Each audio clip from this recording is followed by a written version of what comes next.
दोस्तों, आज की कहानी है माँ, भाभी और भैया की अभी भी एक ही कमरे में सोते हैं। दोस्तों, कहानी शुरू करने से पहले अगर हमारे चैनल को सब्सक्राइब नहीं किया वो तो कर लीजिए ताकि आपके पास पहुँचे हर रोज नया वीडियो। रेनू के परिवार में पति और उसके दो बच्चे 12-15 और उसके साथ साथ साथ बड़ी ही सुख शांति से रह रहे थे। एक रोज उसकी सास बोली, बहू बहुत दिनों से तुम्हारी ननद पलवी यहाँ आने की इच्छा जता रही थी। उस वक्त तो बच्चों की परीक्षा चल रही थी इसलिए मैंने मना कर दिया। तुम कहो तो अब मैं उसे आने के लिए बोल दूं। रेनू बोली, माँ जी ये घर आज भी आप गए मानती हूँ, इसकी देखभाल अब मैं भी करती हूँ, पर इतना अधिकार तो आप गए कि आप जिसे चाहे जब भी बुलाए चाहे यहाँ बुला सकती है। और वो मुस्कुराती हुई चली गई। करीब एक हफ्ते बाद उसकी ननद भाई बहुत दिनों बाद वो आई थी। उसे सभी चीजें नई नई लग रही थी और बच्चे भी बहुत खुश थे। रात के खाने के बाद हर कोई अपने अपने कमरे में सोने जा रहा था। रेनू के बच्चे अब बड़े हो चुके थे तो रेनू ने अपनी बेटी से बोली, निकी आज तुम दादी और बुआ के साथ सो जाना, भैया के साथ तुम्हारा छोटा भाई बुआ का लड़का सोएगा। अपनी ननद और सास के साथ थोड़ी देर बैठी। बाद में रेनू ने अपनी सास और ननद को दूध का गिलास दिया और वो अपने कमरे में चली गई। इधर पलवी अपनी माँ से बोली, माँ भाभी और भैया के अभी भी एक ही कमरे में सोते हैं। उसकी माँ बोली, ये कैसा सवाल है, पति पत्नी है तो एक ही कमरे में सोएंगे ना। वो बोली, मगर बच्चे इतने बड़े हो गए वो क्या सोचेंगे। वो बोली, फालतू चीजों में अपना दिमाग मत लगा और सो जाओ, कल बातें करेंगे। दूसरे दिन रेनू सुबह सुबह जल्दी जग गई थी और सबके लिए उसकी पसंद का नाश्ता बना रही थी। तभी उसके पति विवेक आए और प्यार से बोले, रानी साहिबा कभी इस गरीब पर भी ध्यान दिया करो और एक चाय दे दो। वो मुस्कुरा कर बोली, आप बैठिए मैं लेकर आती। दूर खड़ी उसकी ननद ये सब देख रही थी। पलवी अपनी माँ को हंसकर बोली, भैया की आदत अभी भी नहीं बदली, वो आज भी भाभी को वैसी छोड़ते हैं। अब बच्चे बड़े हो गए, उन्हें इन बातों का ध्यान रखना चाहिए। माँ बोली, फिर वही बातें, कल भी तुम इन्हीं बातों पर चर्चा कर रही थी। वो बोली, माँ हमने तो कभी पापा के साथ आपको इस तरह से नहीं देखा था। वो बोली, बेटा वो वक्त अलग था, पहले जगह की कमी थी, संयुक्त परिवार में लोग दो कमरे के घरों में रहा करते थे, पति पत्नी की भी कुछ मजदूरियां होती थी, परंतु आज घर बड़े हो गए पर प्यार नहीं बेटा है। और बच्चों के सामने बातें करने में क्या शर्माना। माता पिता तो रेनू आई तो बोली, क्या बातें हो रही हैं।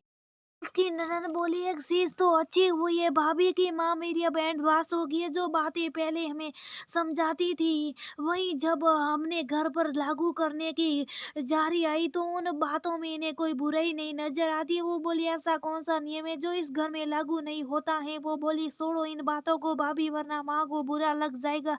फिर भी रेनू की जिद करने पर वो बोली, आपके बच्चे बड़े हो रहे हैं, अब दोनों आज भी अपने कमरे में रहते हो गया, ये अच्छी बात है। रेनू हंसकर बोली, क्यों आप और नंदोई जी के अलग अलग कमरे में रहते। वो बोली, हाँ क्योंकि हमारे बच्चे भी 10-12 साल के हो गए हैं। रेनू की सास वहां से उठकर चली गई, ये कहते हुए कि तुम दोनों भाभी इन बातों पर चर्चा करो, मैं पली अपना पाठ करने। रेनू बोली, आपको याद है आप पिछले महीने मुझसे बोले कि नंदोई जी हर बात पर गुस्सा हो जाते हैं और सीढ़ी हो जाती। वो बोली, उस बात का इस बात से क्या ताल्लुक है। वो बोली, यही कारण होगा पलवी जी, बच्चे बड़े हो रहे तो उनके सामने गलत हरकतें नहीं करनी चाहिए। उनके सामने हम अलग रहे और अचानक पास आते तो बच्चों को बुरा लगता है। अगर आप उसके सामने सामान्य व्यवहार करोगी तो उनको कुछ अटपटा नहीं लगेगा। आज के बच्चे बहुत समझदार होते हैं। ये बातें तो अब उन्हें स्कूल में भी पढ़ाई जाती है और बच्चों के बड़े हो जाने से क्या पति पत्नी के रिश्ते में दूरियां बढ़ जाती, ये तो गलत बात है। वो बोली, तो क्या रिंकी के पापा मुझसे इसी वजह से नाराज रहती। वो बोली, पूरे दिन आप काम में लगी रहती और वो अपने काम में। जब आपसे वो अपनी मन की परेशानी बांटना चाहती था फिर उनसे दूर चली जाती है। ऐसे में वो अपनी परेशानियों को कैसे वक्त करेंगे। साथ रहने का ये मतलब नहीं होता कि हर वक्त पति पत्नी आलिंगन में हो। सुख दुख को बांटने के लिए तो हर उम्र में भी घर का एक कोना सही होता है। बातें करते करते बहुत देर हो गई, फिर रेनू अपने काम में लग गई। थोड़ी देर बाद पलवी ने देखा कि उसके भाई और भतीजे दोनों मिलकर उसकी भाभी को सेड़ रहे थे, मानो इनकी दुनिया अलग थी। कोई भी किसी बात की परवाह नहीं कर रहा था।